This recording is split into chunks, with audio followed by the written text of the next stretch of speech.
Today on BRStv, we're going to help you find a way to select the right LED lighting for your tank. This is a seemingly impossible task because there's so many things to consider, but it's likely you already have the information you need to make a decision.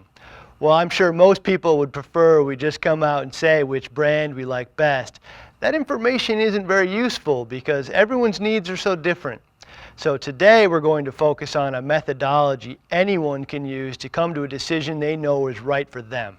First thing is set a maximum budget and just stop considering anything above that budget. If you're looking at a modular system and can't decide if you'll need 2, 3, or 4 of them for your system, try and be realistic with yourself about how you really want the tank to look and use that quantity of modules to develop your price. If you find yourself constantly wavering between 2 and 3, it's very likely that 3 is eventually what you'll end up with, so use that as the price. Now that you have the field narrowed down, write down all of the things you're looking for from a fixture. Once you're done, rank them in order of importance to you. It isn't critical that you get them in the exact order, just close. The list of importance can be anything and will be different for everyone, but just for the sake of giving you something to start with, I'll give you my personal list, which is based on my personal desires. The only reason you should end up with the exact same list as mine is because you're my long-lost twin brother.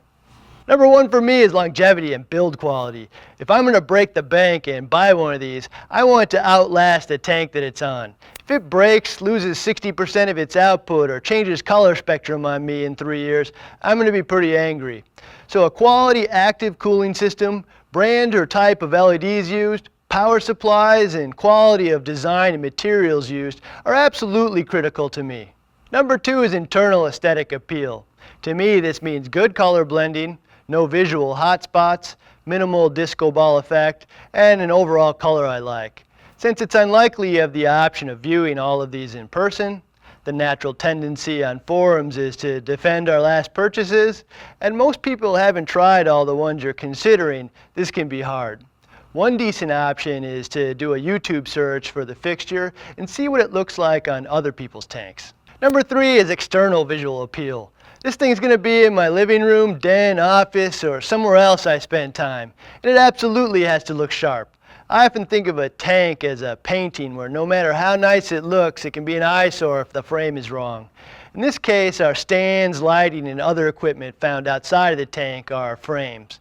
What classifies as visually appealing, though, is different for each one of us. Number 4 is included software and controllability. I really thought it would be higher, but if I'm honest with myself, I can't rank it higher than the other 3 items so far. But it is really important to me that a system has a wide variety of options and they're easy to use. Often these are not offered in the same package, so I'll personally select a harder to use system that has the options I intend on using over the most user-friendly option. Something I bet a lot of people feel the exact opposite about. Number 5 is cost per LED and colors included. Dividing the total LEDs included by the cost of the light gives me a general idea of where the fixture ranks in terms of value as compared to the competition. And while I want as many colors as possible because they represent options and flexibility to me, if I rank number 2 highly, I've already decided that I'm happy with how the tank looks, so this flexibility has to be ranked a bit lower. Number 6 is the upgrade path. Is this it, or can I upgrade the unit in the future? A lot of fixtures allow for this in one way or another, and while this isn't critical to me, I would like to know the possibility is there. Number 7 is warranty support and availability of parts. I might be lucky, but most things I purchase don't break within the warranty period, and I know I'm not good about utilizing it when it does, so while it does make me feel good to have a good warranty, it's of lower importance. What I do want to know is how the company is to deal with when service is required inside or outside of the warranty period. For instance, one of the things that's most likely to break on an LED light is a power supply or a moving part like a fan, so you will need one someday.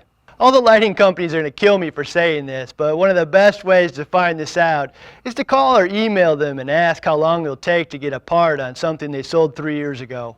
If they ignore you or blow you off, you got your answer. If they have it on hand or can tell you exactly when they could have it for you, that speaks for itself as well.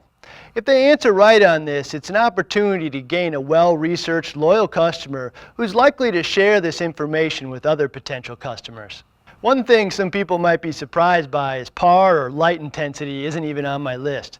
This is because I've yet to encounter an LED system I'm really considering buying where the PAR was not only enough, but I didn't have to turn it down 30 or 40%. Most of these lights are capable of way more PAR than we really require, and PAR isn't horsepower or more is always better. In fact, too much light will kill corals much faster than not enough. So now that you have your list and it's ranked in order of importance to you, it's time to score all the lighting options you're considering. Since we have 7 items here, we're going to start by ranking the most important one from 0 to 7, with the highest number meaning this lighting option is the best in industry at this thing, and 0 meaning it's absolutely the worst in industry. Rank your next priority between 0 and 6, the number 3 priority between 0 and 5, and so on. In this case, I'd finish with ranking warranty support between 0 and 1. Once you're done, add up all the points and be confident that the highest scoring option best suits your overall requirements from the purchase. If you get a tie or 2 are close, pick the one with the higher score on your most important consideration, or just get the cheaper of the 2. Hopefully this will help you with almost impossible decision that's often based off of emotion and turn it into something easy based off data. Once you make up your list of priorities, share them in the comments area below and how your choice is scored. If you already own an LED light, share the score using my list and help other reefers with their decision. Otherwise, check out another video like this one on using LED lighting to emulate the sun and other sources of light found in a natural reef environment. Thank you for watching BRStv.